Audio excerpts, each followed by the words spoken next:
We've seen the ways that we can build prompts that help us write more in our style, to take control over that language. And now what I want to do is I want to take a step back.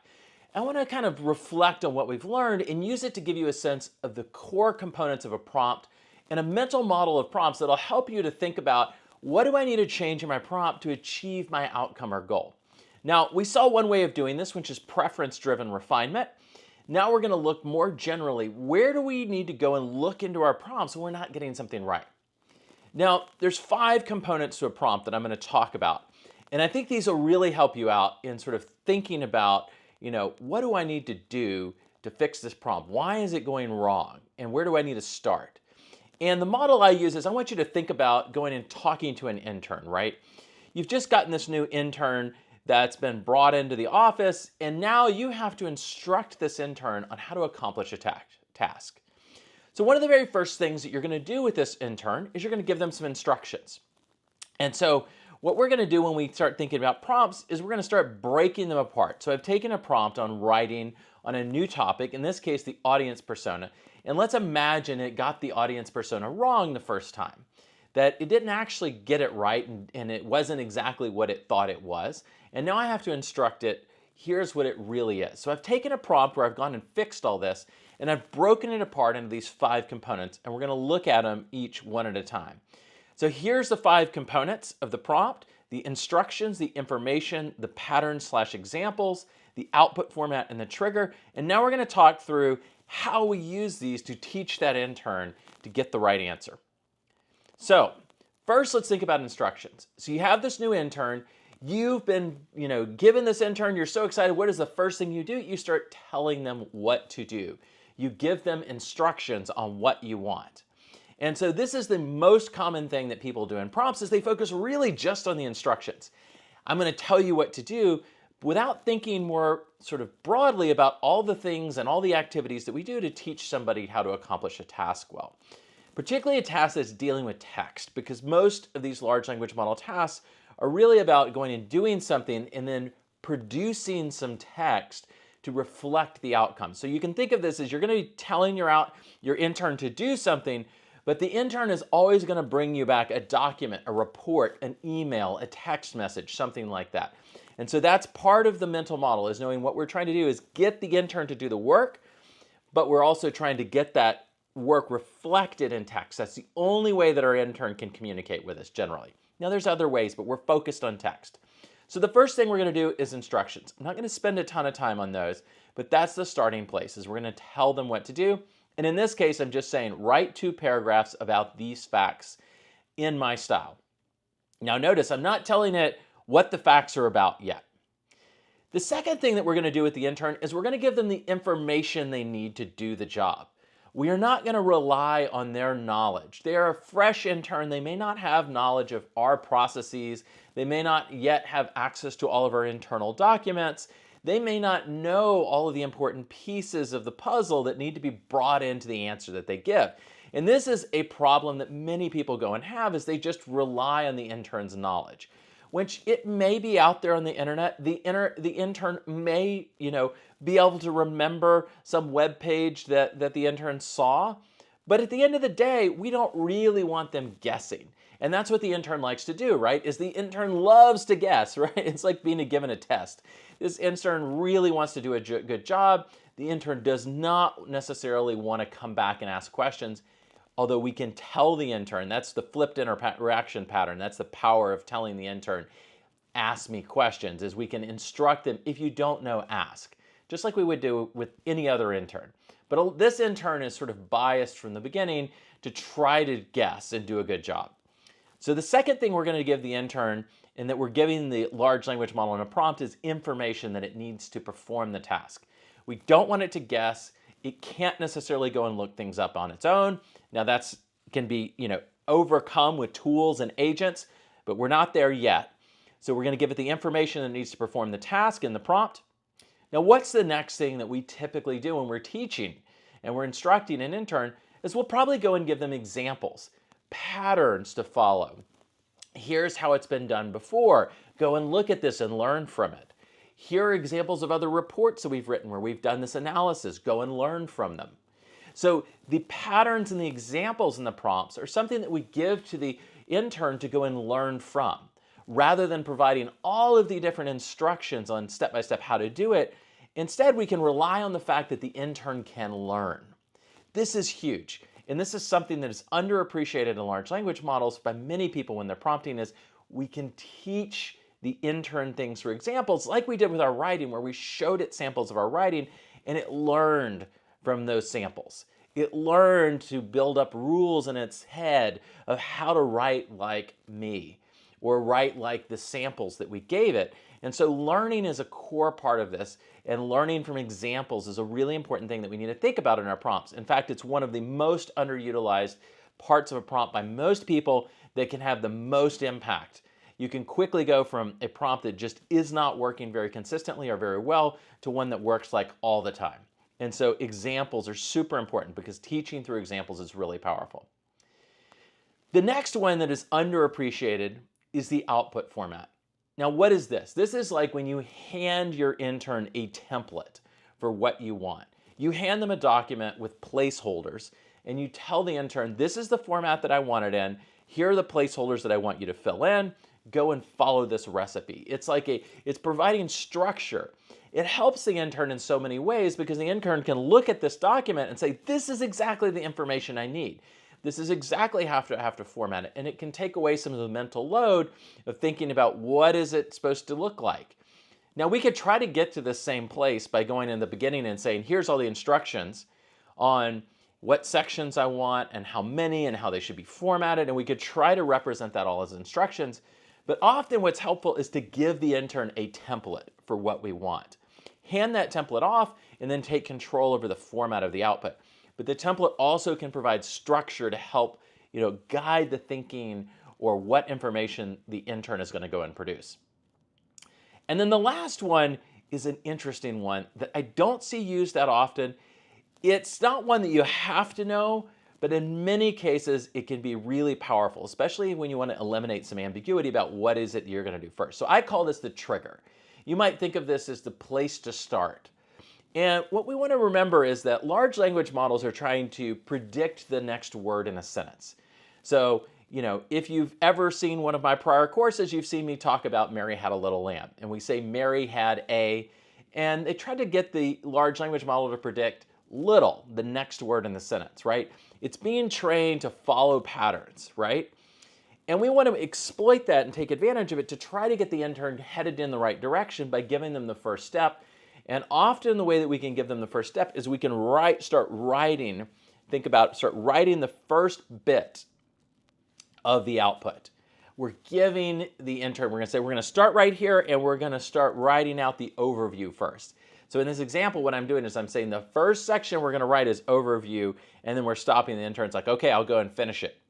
You started it, I'll finish it. And that's what this is. It's a trigger to try to send the large language model off down a particular path to go and start finishing the writing. So what we're doing is we're exploiting it's the thing that it likes to go and follow patterns to try to get it to go and do something. And once we start getting it headed off in the right direction, if we can get it to do the first step, it'll probably do the second step. If we can get it to write the overview, then it'll probably see that after the overview, it needs to write the 2 paragraphs. And so the idea behind this is to try to, kick it off in a direction by giving it a part of what we want as the output. Now, it's really powerful when we've showed it a bunch of examples with very strong patterns, and what we use as our trigger is a partial example. We give it part of the pattern that it saw before, and that really tunes it into, okay, I need to complete the pattern you just showed me, as opposed to go and complete a pattern that it may have seen somewhere else and what it learned in the past. So when you're thinking about prompts, I want you to think about these 5 components and think about an intern. Like, if the intern's getting the answer wrong, is it because it doesn't have the right information, or is it because the format of what it's got is wrong? Well, if the format's wrong, maybe what I need to do is go and provide it a template. If it's, writing something, but it's in the wrong style, or the analysis type is wrong, or it's not thinking through the problem right, maybe I need to give it more examples to learn from. Or maybe there's some simple instruction that I forgot to give it that I can just tell the intern that it will fix everything, like go and write in all caps. And so what we want to think about is when we're going and building, these prompts, is which one of these parts of the prompt do we want to go and work with and adjust in order to get a better outcome. In this part of the module, now we're going to drill into one specific component of a prompt and really look at the power of it, and that's the power of examples. Now, we've known for a long time that we can use machine learning and we can train models to go and do tasks. And everybody assumes that in order to tap into machine learning, you have to go and train your own model. And that used to be true because what machine learning did was it created models that tended to be very brittle and narrow. You would create a model and then you couldn't really reuse it because the moment you change some little bit of the formatting of the data or some slight aspect of the task, suddenly the machine learning model would break down. So you'd train a model and then you would try to go use it. You'd realize it doesn't really work that well. You'd try to go collect more data. You'd try to cleanse your data further, do all this work. And so it took a huge amount of work because you had to go and really cleanse your data. You had to really spend a lot of time on getting your data just right. Now, we're going to still see that we have to care about our data, but not to the same degree that we did before. The second piece of it was you had to spend a lot of time training a model in order to go and perform some task. And the model tended to be specific to the task you were going to work on. In fact, your whole system had to be built around that model to perform and do that task that you wanted to do. So it took a ton of work. You said, okay, I want to predict course titles for my next course. Man, is that tough, right? You've got to go and train a model that has all this information on course titles that are relevant to what you're doing, and then build an entire software system around it in order to get predictions of course titles out of it. Really hard, really expensive. That's why you have teams of data scientists and AI experts at companies, because for you as an average user, you couldn't do that. You had to go get them to build it for you, and then they handed it off and you got to use it because there was no reusable way to do that, right? You had to start from scratch every time. They had to build a custom one for you. Now, what's happened with generative AI is it is a model that is incredibly reusable. It is totally sort of like this generic platform for doing all kinds of incredible machine learning tasks. And so we can go and tap into what it has already learned, and then we can use that model to do all these tasks without having to retrain it for our task with our data necessarily. Now, what's amazing is we can retrain it now in a prompt. And we're going to look at this in this module of how we go and teach it new tricks. But anybody can teach it new tricks without having to resort to fine-tuning the model where we're actually changing the weights. Now, people use fine-tuning in all kinds of ways. I'm starting to see it used more and more loosely, basically to mean in-context learning with a prompt. But in general, if you hear somebody saying they're going to train a new model, they're going to go and fine-tune the model weights, there's a good chance you don't actually need to do that, that you just need to use in-context learning in a big prompt in order to teach the model new tricks. And what's going to be amazing is you're going to see that you are capable of doing all these tasks. You don't have to go and train a custom model to perform something that would have required a custom model before. In fact, you just go and take whatever it is, large language model. Now you want to go use the frontier models, right? These are the big models that are out there, the most advanced models from the key players like Anthropic and OpenAI and Meta. You want to go use those big, top tier models to do this, because those are the ones that are most flexible and most able to adapt to new tasks. But you don't have to do anything complex to use them. You just simply go and prompt them. Now you can go and use them as they were trained, and they're immensely capable, but you can also go and teach them totally new things. And the way you teach them new things is with examples in the prompt. We go and we drill in on that part of the prompt that is examples, and we use those examples to teach it to do new things that previously would have required training a custom model from scratch. So we use it and give it examples, and the beautiful thing is the examples don't even have to be that carefully formatted, and that was so much work before. We had to really think about carefully picking apart the data and cleansing it and getting it in the perfect format. And we don't have to do that now because these models can pay attention to the data and figure out important pieces they need. Now, if we give it the wrong data and we teach it the wrong thing, of course it's still going to be a problem, but we don't have to worry as much about all these little details about formatting and other stuff. So what we're going to do is we're going to look at how we can reuse existing AI capabilities in these models, existing things that it's learned to do, on classic tasks like classification, prediction, clustering. Then what we're going to do is we're going to learn how we can train the model in a prompt and realize that you really are training it. We are doing machine learning through in-context learning in a prompt, and this is state of the art. It is incredibly sophisticated, incredibly powerful. You're not giving up much to do this.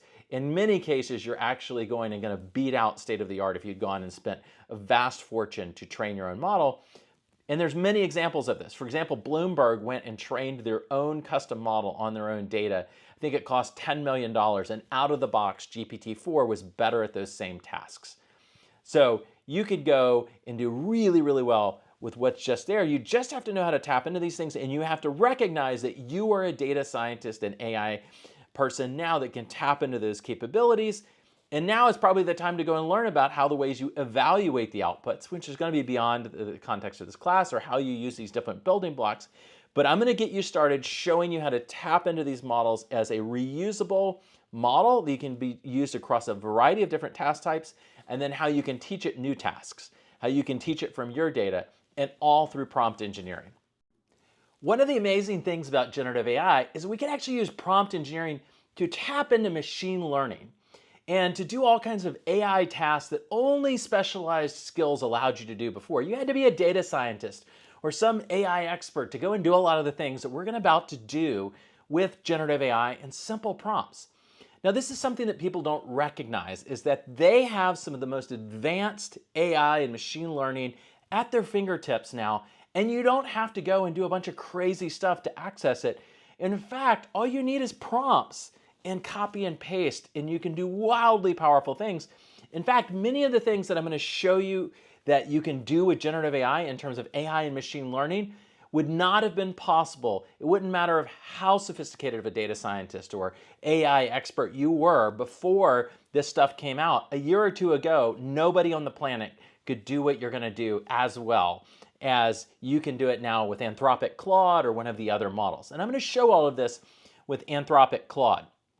Now, the first task that we're going to look at is a common machine learning task or a common AI task that's called classification. So what is classification? Well, classification is basically putting labels or categories on things.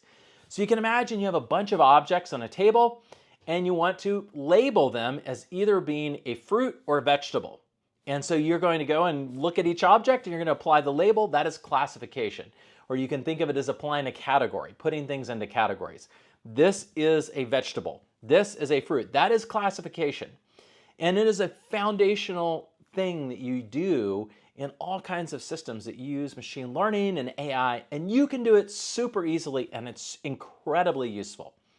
So I'm going to give you an example of how you can use classification to do something powerful and useful to you. Now I'm going to give it an example of social media, and I'm going to go through a whole example with social media, but if you've got form data where people are submitting survey responses, or you have marketing data, or you have some type of comments about your product, or you have emails, or you have chat communications, all kinds of things where you want to take text and free text and you want to begin applying labels to it, or it could be Excel data, all kinds of rich data. I'm going to show you how to do classification with prompts. So let's start off. I posted on social media the other day on LinkedIn. I created this post and I've been looking at the analytics. I think it's really interesting to look at the analytics and try to think about how does that tell me who's paying attention to my content, who cares about the classes that I'm creating, and help me to think about what types of classes do I need to create that I haven't created already, and who should I focus on when I'm giving examples in the classes. So I created this post, and then I went and looked at all the comments that had been created from it.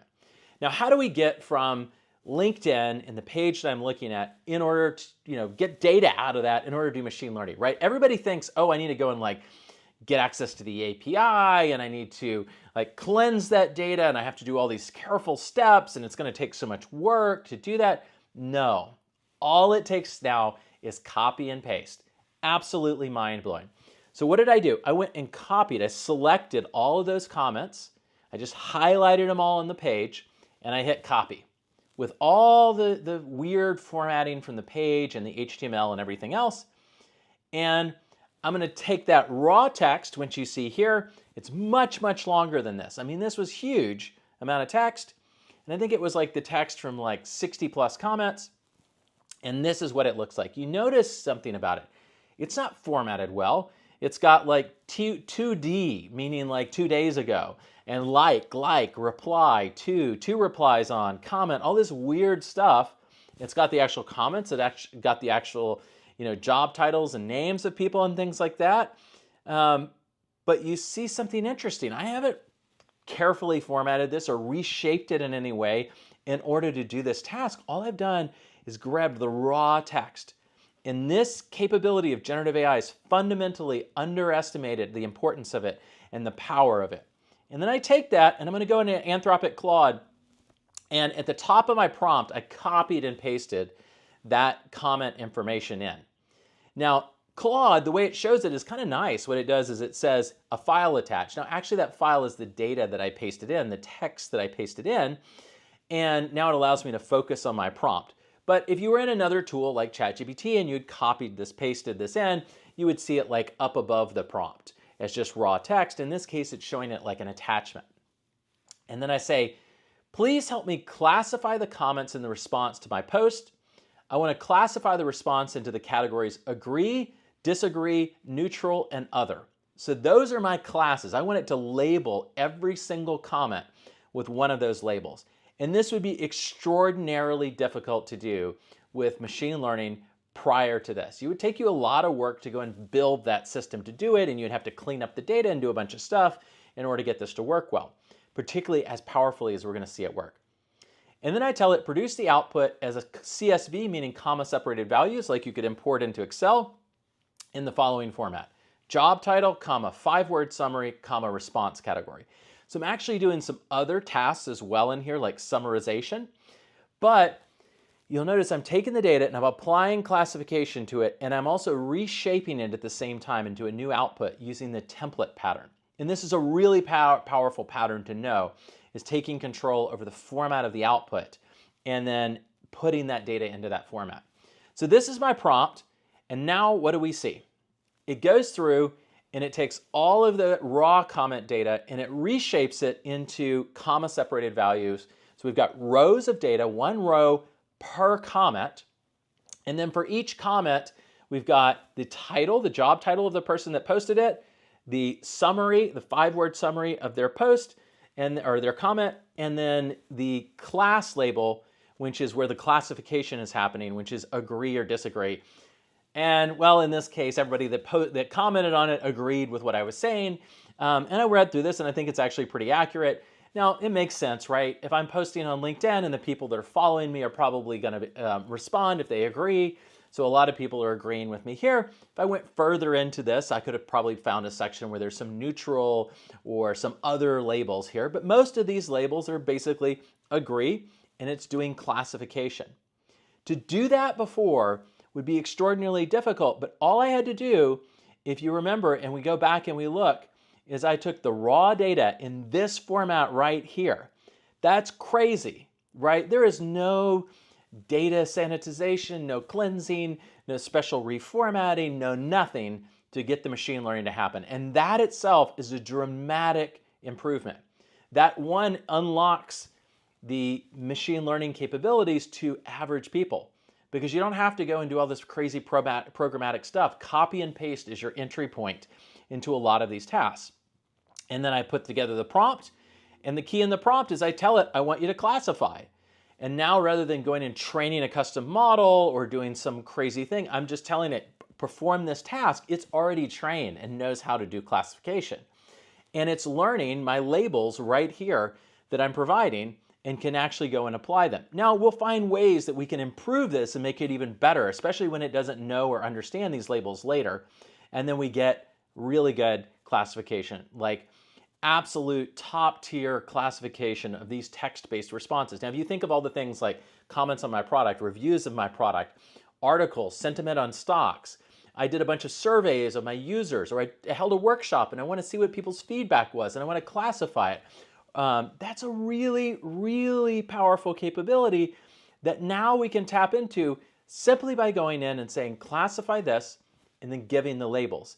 And note what we don't have to do anymore. We don't have to do some complicated, crazy data cleansing, whatever process to produce all the labels. And then we don't have to go and train some custom model on this thing. It just intrinsically can go and do it at absolutely state-of-the-art pace and accuracy. So if you look at what Claude did here, this is phenomenal.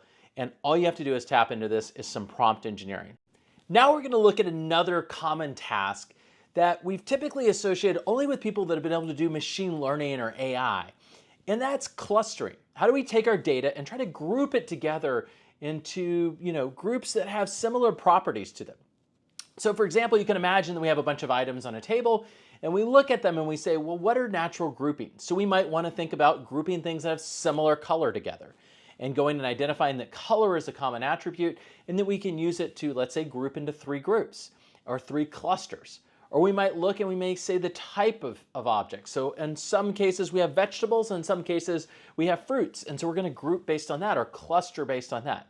And so clustering is a fundamental activity that can be really useful. We can think about it as like segmenting a market or segmenting our customers, trying to group them based on attributes, grouping the responses or the comments that people make about our product into common categories. Or looking at, in this case, I'm going to continue this example of looking at the comments in my social media posts. I want to understand, what are the commonalities? What are the common groups or types of people that are commenting on the post? And then we go and even go further and build a hierarchy to understand the commonality between them and to help us look at it. So I'm going to give you a simple example of how I did this.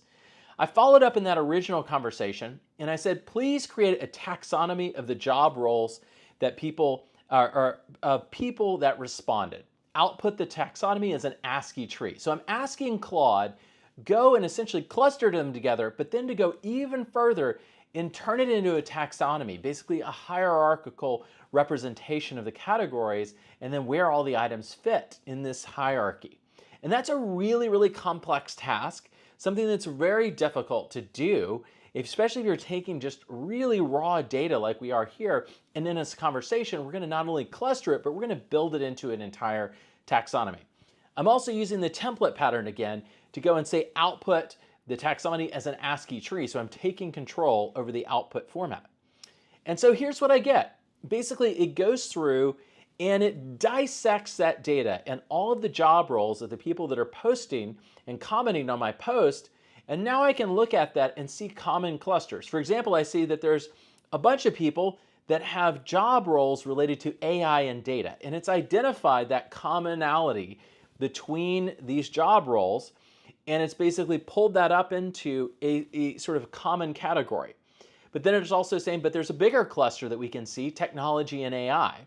And beneath technology and AI, we have folks that are in AI and data. We have folks that are in software and development. And then we have folks that are in IT management. And we get sort of the different job roles and groupings. But I can also see there's a big cluster here related to executive leadership.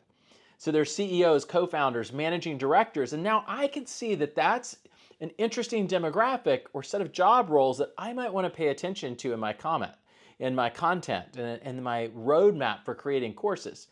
So by going through this, I'm doing really powerful machine learning on the comments for the post, and I didn't have to do anything complicated. Now you can think about this. Let's imagine survey responses. We simply go and we categorize people before we go in and give a presentation. So maybe when they register, we ask them about their level of experience with something. And then they, tell us about their level of experience. Now it's easy if we have them classify themselves, but what if we go in and we tell them, how are you using generative AI today? Tell us all about it. And they go and describe it. And now we want to group people based on their use cases and the ways they're using it. That would be really hard to do before. And now we can simply go and say, well, take that field and all the survey responses. And here's how we want you to think about clustering it. And it goes off and it clusters it. And it may come back and say, well, we have people who are using it in this way, people who are using it in this way, people who are using it in that way. Or we might want to go look at sales and we want to say what's common about what we were doing from a marketing perspective. Can we identify clusters of commonality in terms of these sales or marketing or other things, insights that we can then use to go and be more effective in our communication, our marketing, our teaching, whatever it is. Now, before this was pretty tricky to do. You had to really have a lot of experience to do it. And all we've done here is we've gone in and said, basically cluster these things together, and we've gone even further of giving even more hierarchy in terms of a taxonomy around it to explain, what is common in this data. And identifying commonality in data is a really, really powerful thing. Let's continue our journey of looking at this LinkedIn post and trying to analyze it with machine learning, but without actually training any models or going and writing any code or doing any data cleansing. We're just prompt engineering. So we're going to really go a little bit further into this data and do something useful with it, and that's prediction. And prediction is the thing that people most commonly associate with AI, is it's going to go and predict something for me. And it's actually really good at doing this. And we're going to go and do some prediction with this data about who's commenting on the post and what can that tell us about where we might want to go, or where I might want to go as a creator of classes and content around, what types of content. Maybe we can predict that. Maybe we can predict course titles. Maybe we can predict audiences. Let's go and sort of do some of that analysis and see what we can find out. But you can imagine this can be really useful to you, all kinds of things that you might want to predict. You might even want to go and take a personal list of restaurants and put all your reviews in of what you thought about those restaurants. And then when new ones come out, dump in information about the restaurant and predict if you'll like it or not. Predict if your family members will like it. Do all kinds of interesting things. But prediction with machine learning or AI is super simple for anybody to do simply through prompts. So here's my attempt at getting Claude to go and do some prediction for me. So I'm following up. Again, I've got one long conversation going where I'm analyzing this LinkedIn post in the comments. So I'd say based on these responses, categories, industry, job titles, etc., predict what industries and job roles not represented in the data might respond well to this content. Give me 5 detailed industry, job role, and content categories. So I'm asking to predict, here's what you've seen. Based on that, predict who else might care about this content. Who else might care about my classes that I should be thinking about when I'm designing new content? This also might be who is looking at my products and commenting on them, and then based on that, who else might I want to go and think about selling my products to? But you can see that prediction is such a powerful thing. So based on this, it says, okay, based on the responses and the diverse range of industries and job roles represented, I can predict several other industries and job roles that might respond well to this content. Healthcare, technology, and innovation. And in fact, I have a close partnership with our School of Nursing. They're some of the biggest innovators on campus with generative AI, so this one makes a lot of sense. But what gets interesting is when it starts focusing in on job roles. And suddenly we have medical device developers. That's interesting. I hadn't thought about that. Health informatics specialist. I can 100% see that being a really important area. And in fact, I collaborate often with nursing informatics, and I've seen the value of informatics and using it as a tool to improve our ability to do informatics. One, because we can do things like this type of machine learning to try to understand our data, but also because we can use this as an interface to those systems to go and extract data more easily, reformat it more easily. That's a really powerful thing. But then it gets really interesting. Telemedicine coordinators. I hadn't thought about that. I didn't even know that was a job role, and it's predicting that that's a job role that would be, interested in this. And I can absolutely imagine that. You have all kinds of things, whether it's scheduling, communication, processing of forms that are coming in and data. That seems like a really good role to potentially target. And then it goes and suggests content focuses, like applying prompt engineering to medical research. And in fact, that's a great area to think about, is how do I take a large volume of medical papers or journal papers and then use prompt engineering as a big filter to help me find out important insights or things that I need to know based on my specialty. So very quickly, I went from comments in a LinkedIn post to now predicting what are things I might want to think about in terms of new industries I might target or job roles that I might target, and how might I go about targeting them. And it's really high quality sort of predictions. I can't emphasize enough how hard this would have been to do just a year and a half ago. In fact, unless you were an absolute tremendous AI expert with a team and a ton of data on this, there's no way you're going to be able to generate a prediction that looks like that, of that quality. And you can go in and do this with as simple as copying and pasting from a LinkedIn post. Then I went and thought about, well, let's also go back and analyze the industries and the job titles that are present in the data. And maybe what I could think about in terms of, caring about my audience and thinking more about what might their needs be. And so I went and I said, okay, based on the responses, give me the equivalent output, but based on who did respond. And it says, okay, here are 5 detailed job role content categories that showed strong engagement with the course. And it said industry, marketing and business consulting. Job roles, digital marketing strategists. Well, that makes a lot of sense. Business consultants, that also makes a ton of sense. Product managers, yet another one. That's a great idea. And then it gives content focus. Applying prompt engineering to enhance marketing strategies. Well, that's funny because that's exactly what I'm kind of doing right here for myself, is applying prompt engineering, but using its AI capabilities to make predictions about who I should market to and how. So that's a great idea. And in fact, that's a really high quality prediction that it's doing there. It's also got other ones in here that I could go and look at and investigate. Then I thought about, well, I'm going to take one of the areas that it talked about and I'm going to dive a little deeper into it. And so what I did is I gave it all the list of my courses. So I added some new data into the conversation, which is the list of my courses. And I said, these are the titles of my current Coursera courses. Based on the responses, help me predict 5 possible courses that I should consider creating based on what will likely engage this audience and what I'm already known for. And then I use the template pattern again to say, I want you to output it with a second level heading for the course title and then the rationale for why I should create that course. And it goes and it predicts AI-driven software architecture and design. And in fact, that's an area that I'm really interested in actually building a course, and that was something that was already on my roadmap. So that reinforces to me that's probably a good idea. And I've learned that also, I've got some supporting data for that based on who is commenting on my LinkedIn post. So I've just fed back into my own pipeline. I've supported one of the ideas I had. Prompt engineering for code generation and debugging. That's yet another area that I am interested in developing content, and I had in my pipeline. I've done some papers on this topic. And so that's data from these LinkedIn post comments reinforcing what's in my pipeline. That's helping support me. AI ethics and governance for tech leaders.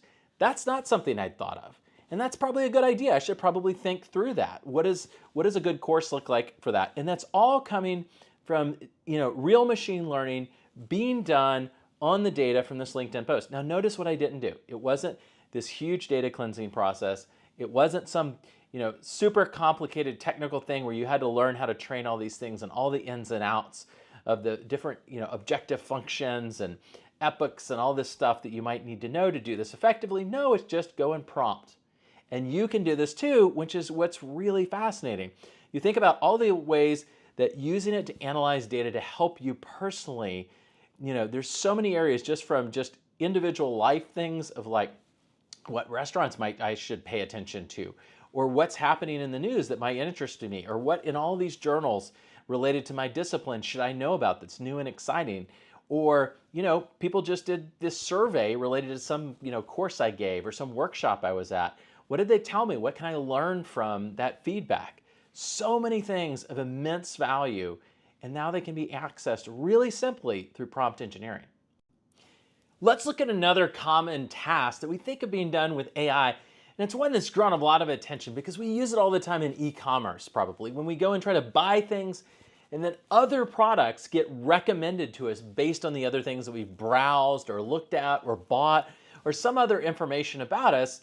And this is such an important, concept, is the idea that we recommend something else based on something. And so let's take a look at how we can use prompting to achieve recommendation. So I'm going to go back and I'm going to look at those comments in that post again. And what I'm going to tell Claude to do is I'm going to say, look at who talked about my course and their job role. Now find other people that did not talk about those courses that might benefit due to their similar job role. Focus on the most clear-cut examples. And it comes back and it says, respondent, digital marketing strategist is similar to another role that might benefit, which is content marketing manager. So go look at the content marketing manager that commented, and they might be a good person to respond to with some of the courses that are similar to the digital marketing strategist. So if you know what the digital marketing strategist took, you should recommend those same things to the content marketing manager because they may be applicable. Or the principal consultant or the data engineer. The data engineer is similar to the business intelligence analyst. So why don't you recommend things from that role took to the other role? So that's a really useful thing. Now I have a recommendation, and all I did was go and prompt for that. But let's look at another example of how we might do that. Look at who talked about my course in their job role. What course did they talk about? Now create a recommendation mapping of courses to similar job roles. So this is a more specific one. So what I wanted to do is I wanted to go and look at in the comments when people talked about a specific course that I taught, what was their job role? Now, what other job roles of people that commented could we recommend that course to? And so it goes through and it breaks it down and it says, okay, well, your course Prompt Engineering for ChatGPT, let's recommend it to content marketing managers, brand strategists, and SEO specialists. That seems like a great idea. And the reason it says is because originally there was a digital marketing strategist that was the one that said that they liked that course. So that would probably be a good course to also recommend to these other people. Or your OpenAI GPT's course, the original person that commented on that was a principal consultant in learning. So we could also recommend that to a corporate training specialist or an instructional designer or an e-learning developer because those are similar roles. So it's helping us actually go and recommend what other roles might be interested in that course. But you can imagine if you're doing products, it would be what other products might that person be interested in?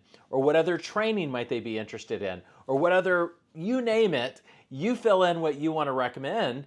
But you can do this really simply by giving the information and starting to prompt for recommendation. So this is a really powerful concept. Trying to know what to recommend to someone else can be done really easily with prompting, especially when you have really interesting data like we do here, and particularly when we have interesting data like these comments for this post that may not be something that we could actually work with very easily with traditional machine learning, but we can work with it really easily here and get great recommendations out. Now, so far, we've really just tapped into the model's existing training.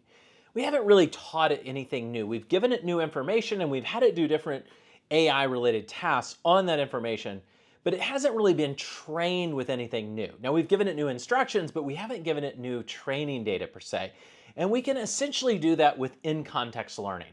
Now, we used in-context learning and we've done it to do things like improve our writing and make it sound more like us because it can learn from the patterns in written material that we give it, but it can also learn from patterns in data and examples that we give it of tasks being performed.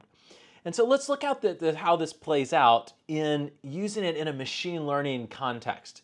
So anytime we have data, and I particularly want you to think about data that looks like a table. If you have data that's in Excel or CSV or some other table format, this is prime data, prime information to go and use for in-context learning because you have all of sort of the key ingredients that you need to go and teach it. And so we're going to take an example, and we're going to start off with a simple example, but it's a simple example, but it's a tricky example because there's no obvious sort of like, what is it that I'm supposed to do? Like if you took existing machine learning things, it'd be sort of tricky to get them to do this task particularly well. So here's the task, is we have this list of all of these catalog items. But what we want to do is we want to take these flowery descriptions like duck-shaped ladle, and we want to boil it down to just ladle, which if you look at the column over there, that's just the simple description. And we have like Japanese tea set with cherry blossom motif, and we want to boil that down to tea set. Now the last row, we don't have it boiled down yet. It says metallic sculpture of a dancing couple. And we want it to go and learn what to do and fill that in for us. So what we're going to do is we're going to try to figure out how do we teach it and how do we craft a prompt that essentially trains it to perform this task.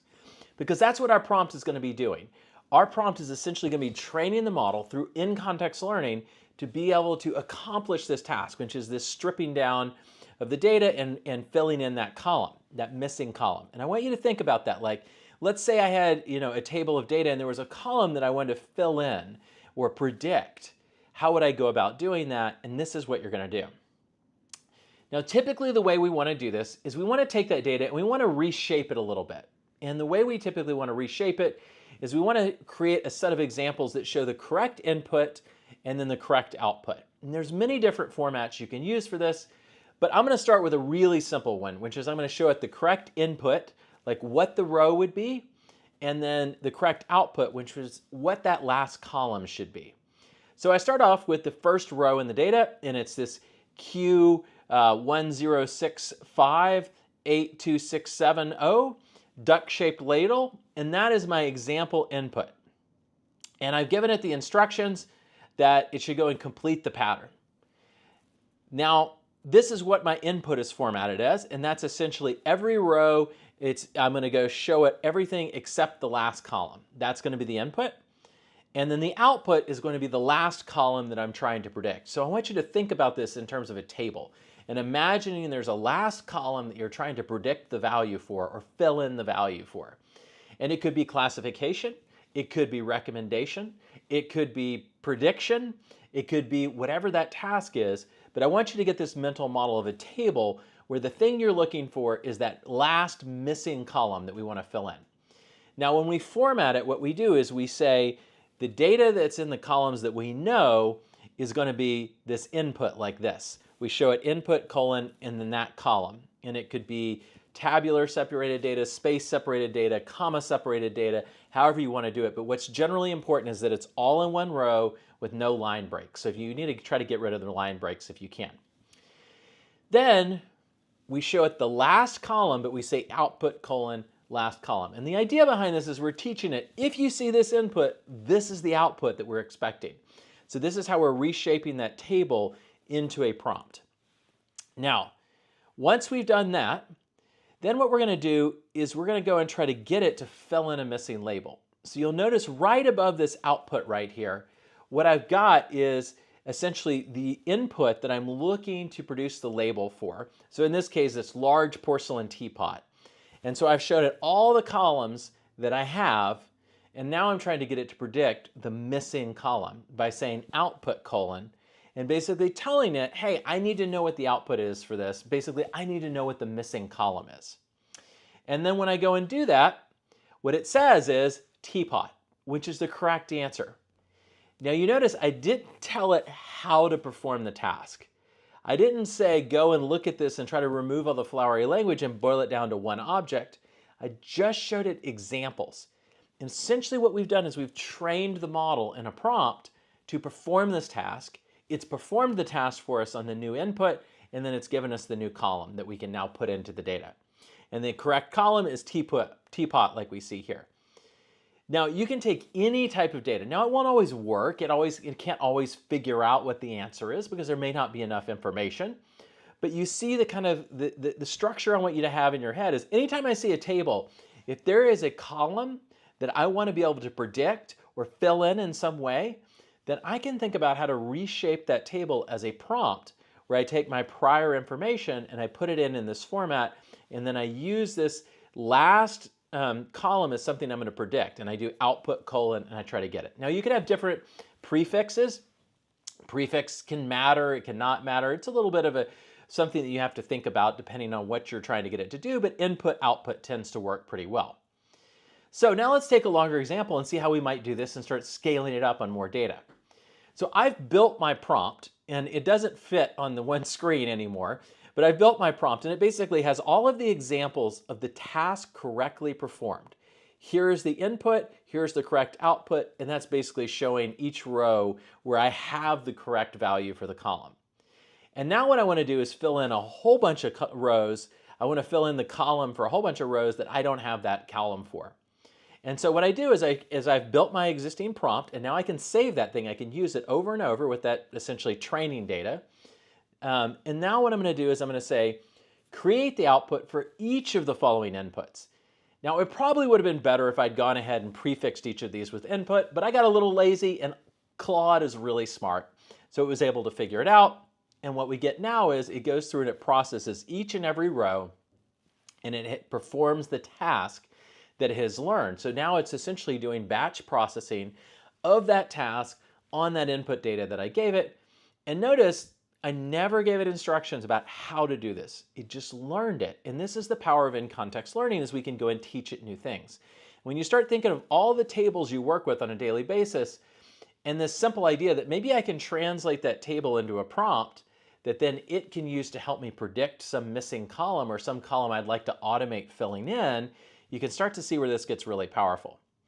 So I'm going to take some more complex data.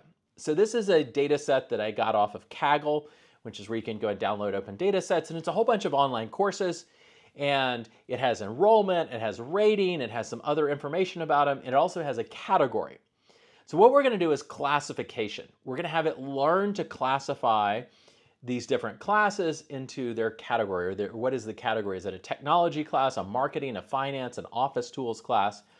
And it's going to learn how to classify courses. So what I'm going to do is I'm going to take the very last course in this data set, and I'm going to remove one of the columns. I'm going to remove the category column, and the category for this data set for this course was technology. So I've taken this last row, and I'm going to strip out the category, which is technology, and then I'm going to see if Claude can predict it. So I go and I create a prompt. Now in this case, I am getting even lazier. Now this is not the best thing to do, but I'm getting really lazy, and I kind of want to show you that sometimes you can get lucky and just be really lazy. And you can directly take your tabular data and move it into a prompt and get some amazing results. And that's what I got here. So I took a whole segment of those courses. I think all of the ones you see here. So it looks like we've got about 33 courses that I gave it the correct answer for. And then there's some dots because, again, my prompt doesn't fit, but I wanted to show you the last row. And then in the last row down here, what you see for course 33 is that I've actually gone and removed the category. So I've left that column blank. And the instructions I've given it are predict the missing category for the course. Now there's probably way better, ways to format this prompt to make sure it works really well. But even if we just go and start copying and pasting tabular data in like Excel type data, you can get some really powerful results sometimes. So I'm asking it to classify the course based solely on the course identifier, which is course 33, the fact that it's taught on LinkedIn Learning, the price of the course, the average, I guess it's the rating for the course, and the number of people enrolled. That's it. No title of the course, nothing else. Can it, solely based on those data points, predict what category the course is? And I'll tell you what, I cannot. There's no way I can easily predict this. And I don't know if you can spot it and immediately tell. Probably not, because that's pretty small, that table that I showed you. But it goes through and it says, to predict the missing category for course 33, I'll analyze the patterns in the given data and consider factors like course duration, enrollment, completion rate, platform price, and rating. Here's my thought process. Based on these factors, the most likely categories are number 1, technology, which is the correct answer. Number 2, programming, and number 3, data science. Among these, technology seems to be the best fit considering the duration, platform, and rating. It's a broad category that could explain the moderate enrollment numbers and it went on with its explanation. But what's amazing is it nailed the classification task. It is a technology course, and if we go back up and we look originally, yep, it's technology. It got it right. And if we look at the data that it was working off, I mean, it's really generic stuff, and it absolutely killed it. Now we've got from that to this. Really rich. Now what's also amazing about this is it's explaining its answer, which is really powerful because now as a human being I can follow up and I can say, does that make sense? Now what's interesting is even with its answer, it would be, and even all of its explanation, it's really hard for me to work backwards and say, does that actually make sense? Because I'm just flabbergasted that it can get this from that little data. Now, if I went and analyzed the courses and did a lot of statistical analysis, maybe it would make sense to me. But think of how much work that would take, and I just fed this in, and I got an excellent answer, an excellent classification of it. I essentially trained it in a prompt. Now, if I wanted to go back, and I want to classify and try to categorize other courses, all I have to do is save this prompt and change the last row. I'd fill in the row that at the end with a new row that is missing the category, and then I'd ask it to predict it. And then I would go in and fill in another new row, or I'd fill in a series of courses and ask it to predict each of them. And so you can work with it, and suddenly we're going from just having it perform tasks that it already knows how to do, and suddenly we're getting it and we're actually training it on totally new data and getting it to predict things and classify things based on data that it was never trained on before. We're essentially training it with our prompt through in-context learning and examples, and that's wildly powerful. So when you're trying to build up a prompt to teach and train the large language model to do something new, how many examples do you need? Well, there's no solid answer to this. It really depends on the task and how complex it is and how information rich your examples are and how hard it is to tell the difference. And there's so many different aspects to it. If you're trying to predict stock market prices, there's probably not enough examples for you to do this. If you're trying to, tell the difference between fruits and vegetables, it's probably not too hard. In fact, it already probably knows that, so you probably wouldn't need many or any at all. So where do we fall in this? What I would encourage you to do is use lots of examples. And when I say lots of examples, I mean think big. Like if you have the data, why not use it? And I'll tell you why you might not want to use it in a second. So here's an example where I was going to do the prediction, and I copied and pasted 1,000 rows of actual online courses in that data for this task of predicting the course category. Now, I didn't have any trouble doing that. 1,000 rows actually fits in quite nicely. Now, if I went to 6,000 rows, it may not fit. And I was working with Anthropic Claude, which has one of the largest context windows, which is how much information you can give it to it at one time. And part of the reason the context window can matter here is because the bigger the context window, the more information we can give it. So if we're working on a really hard problem where we need a lot of information to teach it how to do the problem well and how to solve it well, we're going to want a big context window. Now, the downside of that is the more context window we use, we get charged for using that context window in many cases. So if you're paying, for a monthly subscription, you may be able to get away with this, but you may also hit limits. If you're paying for tokens, then this could be expensive. So if you create a really big prompt that's really great, it may end up being really expensive for you to run that task.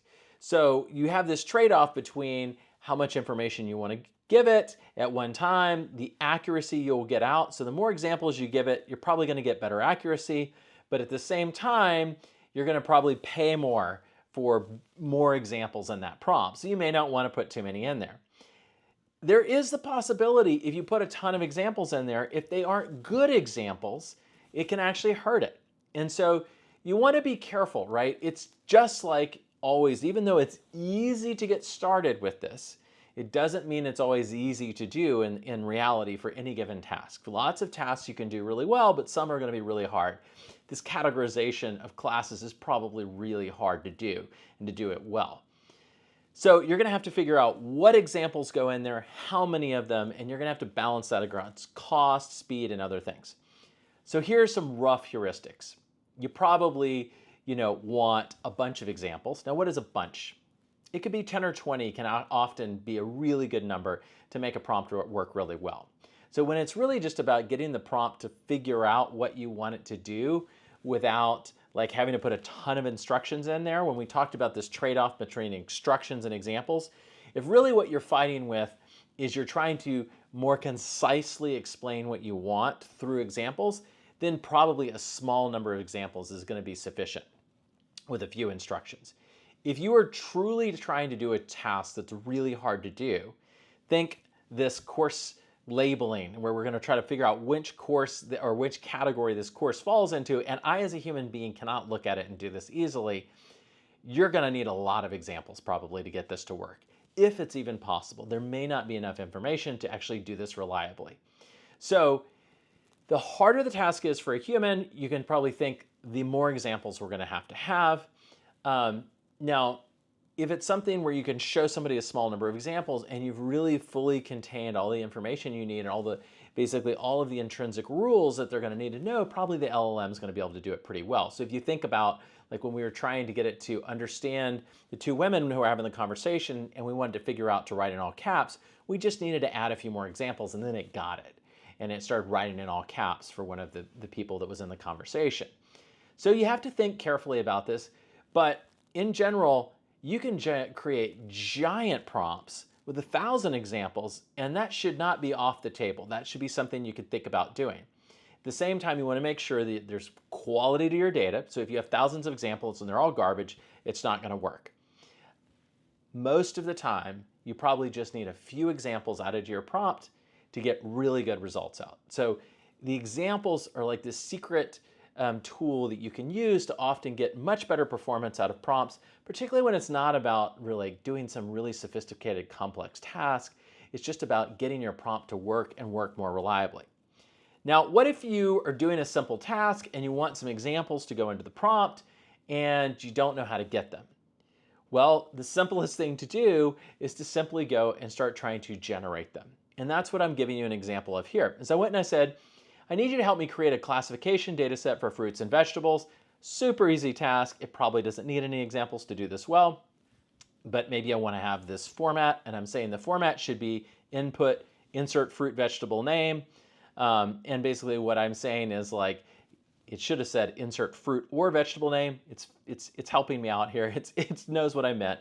And then I say output : insert fruit, pipe, vegetable. And that's a way of saying either fruit or vegetable. I could also say insert either fruit or vegetable. And then when I put that prompt in, it says input apple, output fruit, input carrot, output vegetable.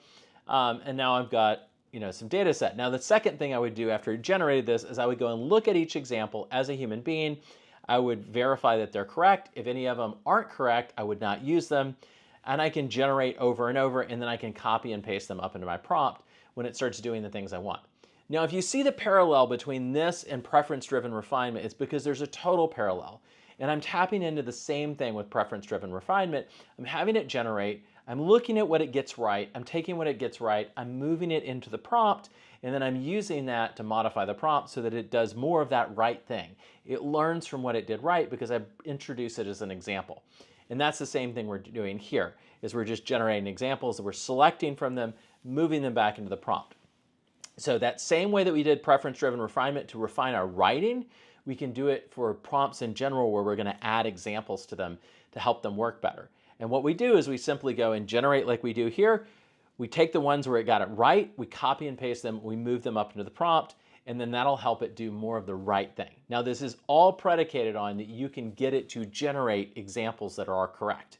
And if you can get it to generate examples that are correct and you have the expertise to evaluate them and determine that they're correct, then you can take this approach where you sort of manually generate, take what's right, move it up into the prompt, manually generate again, take what's right, and probably in 2 or 3 iterations of this, you will have enough examples that you can, dramatically improve the quality of your prompt. And there's actually tools that do this automatically for you. They'll either take a data set that you give them and they'll automatically improve your prompt by adding examples to it, or they will take a data set that you give them and they'll automatically improve your prompt by adding examples from that data set, but also synthetic examples that get created that also match up with this.